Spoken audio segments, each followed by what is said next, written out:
Selamat pagi sahabat Kristus yang setia. Mari kita mengawali perjalanan hidup kita hari ini dengan doa pagi bersama Bapak Fupinus Juniartono.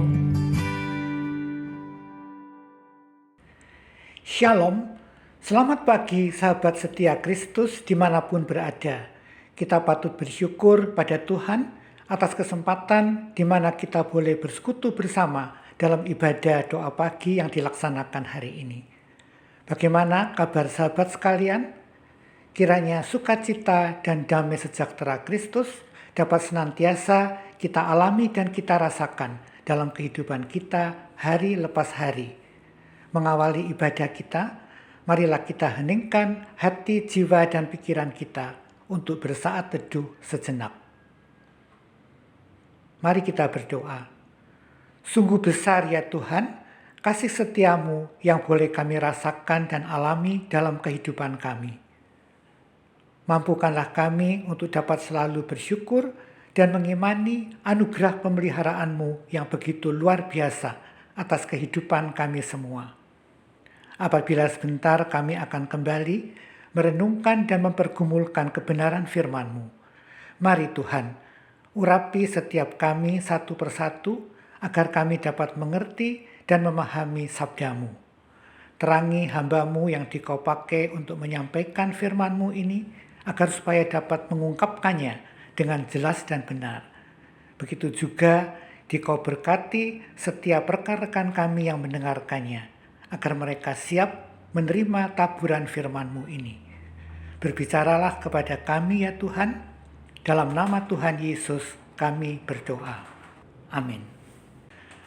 Sahabat Kristus yang setia, sebelum membaca dan merenungkan firman Tuhan bersama Ibu Dini Budi Avianti dan Saudara Jevon Jeremy, marilah bersama-sama kita naikkan sebuah pujian yang diambil dari PKJ 239, bait pertama dan kedua. Perubahan besar.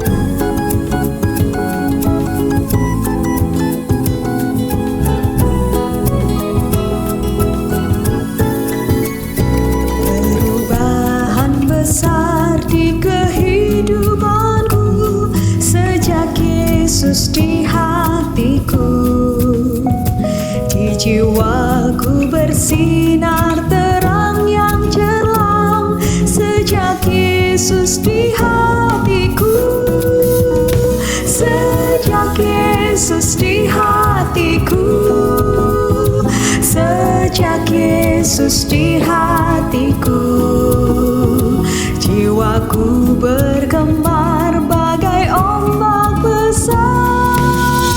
Sejak Yesus di hatiku, aku tobat kembali ke jalan benar.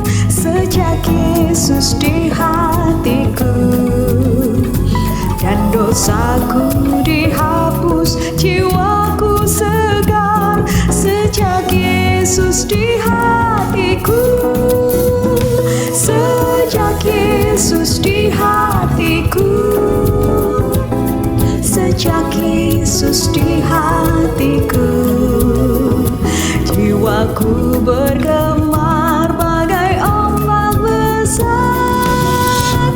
Sejak Yesus di hatiku.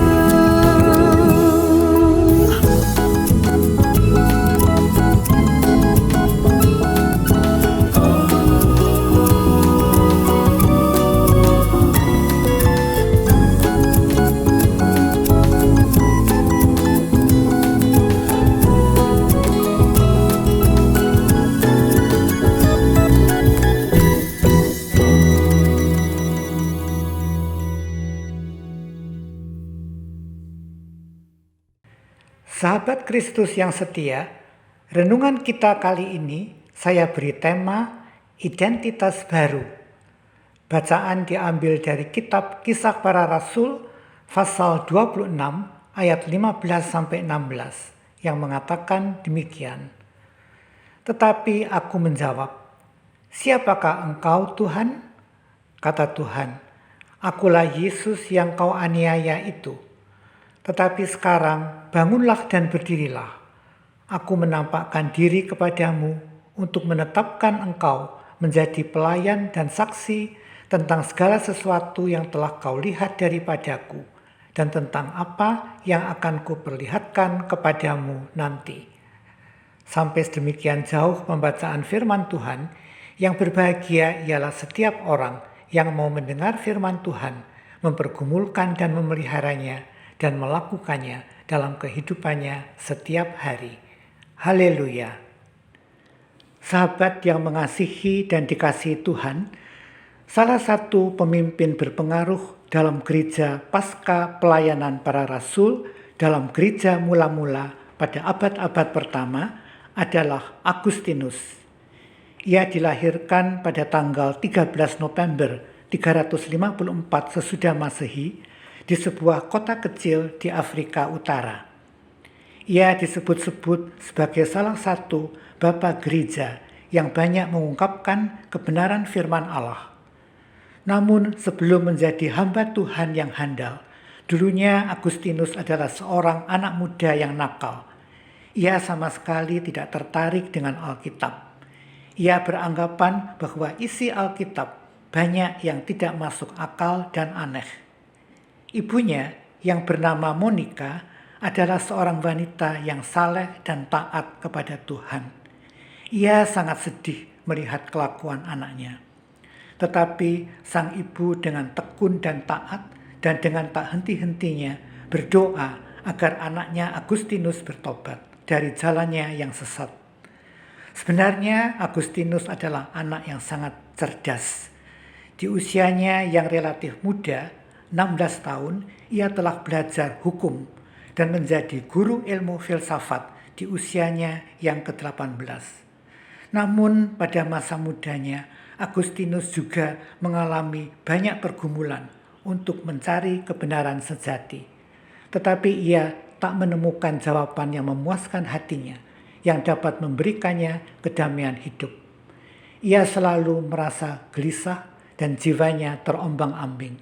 Sampai pada suatu ketika, saat ia sedang duduk di sebuah taman, seorang anak kecil yang sedang bermain di taman menghampirinya dan memberikan dia sebuah buku.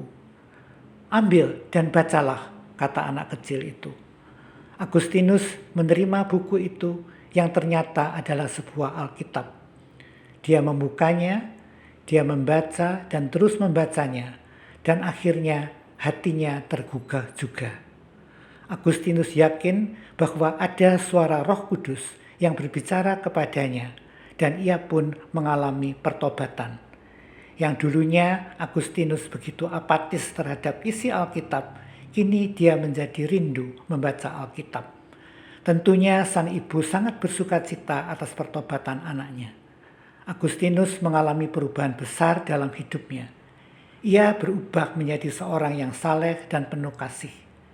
Ia telah menemukan kedamaian dalam hidupnya dan kebenaran sejati yang selama ini ia cari. Harta miliknya ia jual dan ia bagikan kepada fakir miskin. Ia pun bertekad untuk melayani Kristus sampai ajalnya.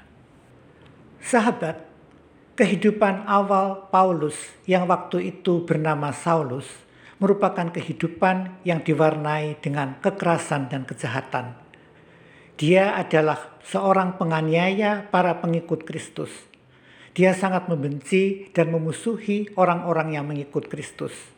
Dengan penuh amarah, dia mengejar, menyeret, menangkap mereka dan memasukkannya ke dalam penjara. Bahkan dalam rumah-rumah ibadat pun dia sering menyiksa mereka dan memaksa pengikut Kristus untuk menyangkal imannya. Tetapi pada suatu hari ketika sedang dalam perjalanan menuju Damsyik, tiba-tiba ada cahaya terang yang turun dari langit dan Saulus mendengar suara Tuhan menegurnya. "Saulus, Saulus, mengapa engkau menganiaya aku?" Teguran ini menyentak hati Saulus yang kemudian merubah jalan hidupnya.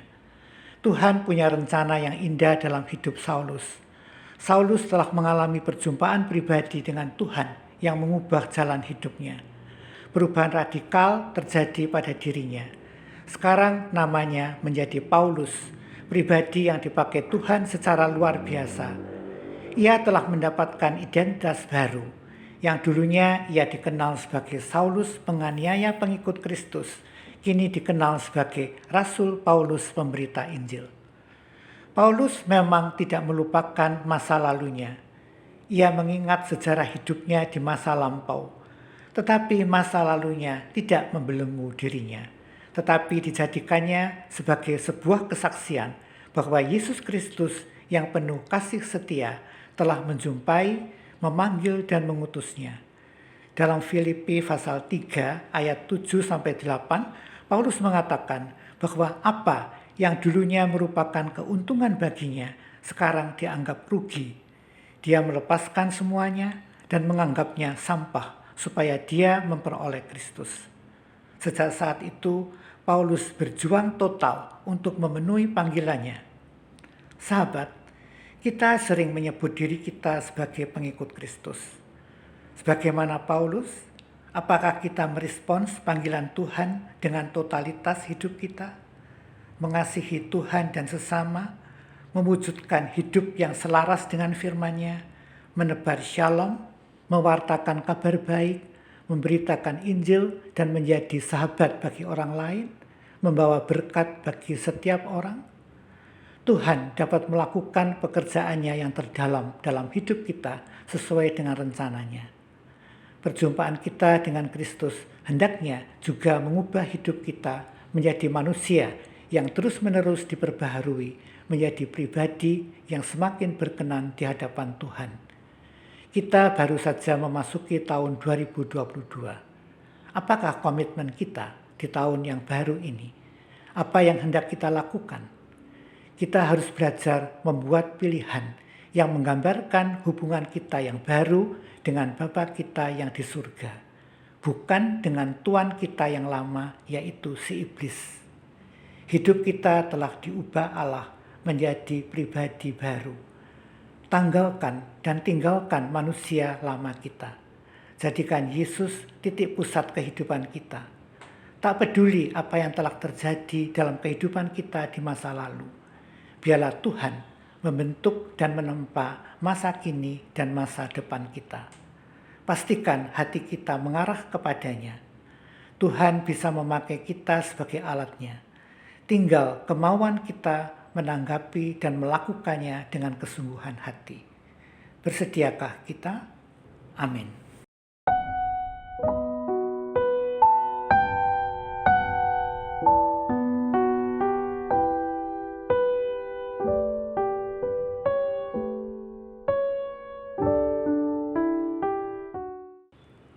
Sahabat Kristus yang setia, marilah sekarang kita naikkan doa-doa syafaat. Terima kasih Tuhan atas penyertaan Tuhan dalam ibadah doa pagi hari ini. Kiranya melalui ibadah pagi hari ini, iman kami boleh semakin dikuatkan dan kiranya kami boleh semakin mengenal Dikau dan kebenaran firman-Mu sehingga kami semakin kuat dan bertumbuh di dalam Yesus Kristus. Pada kesempatan ini kami masih terus ingin mendoakan kasus pandemi COVID-19 yang masih belum juga tuntas.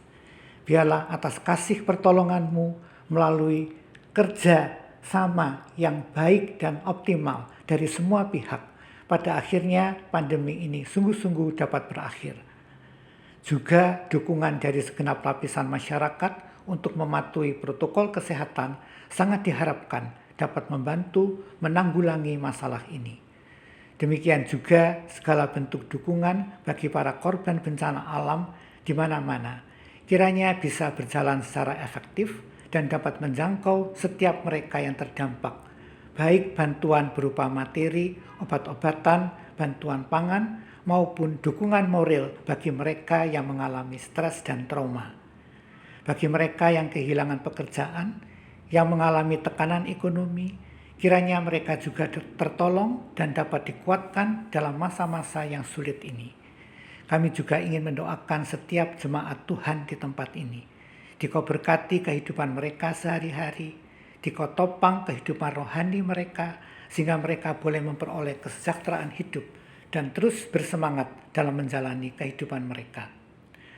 Akhirnya kami mau serahkan aktivitas kami hari ini dalam pekerjaan maupun pelayanan kami dan kegiatan-kegiatan kami lainnya, agar disertai Tuhan, berjalan baik dan lancar, dan membawa berkat bagi banyak-banyak orang dan dalam berbagai hal.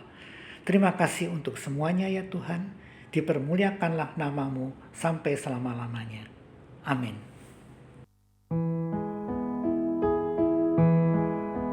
Kasih Tuhan mengiringimu dan sayapnya melindungimu. Tangan Tuhan pegang di dalam hidupmu. Majulah dalam terang kasih-Nya.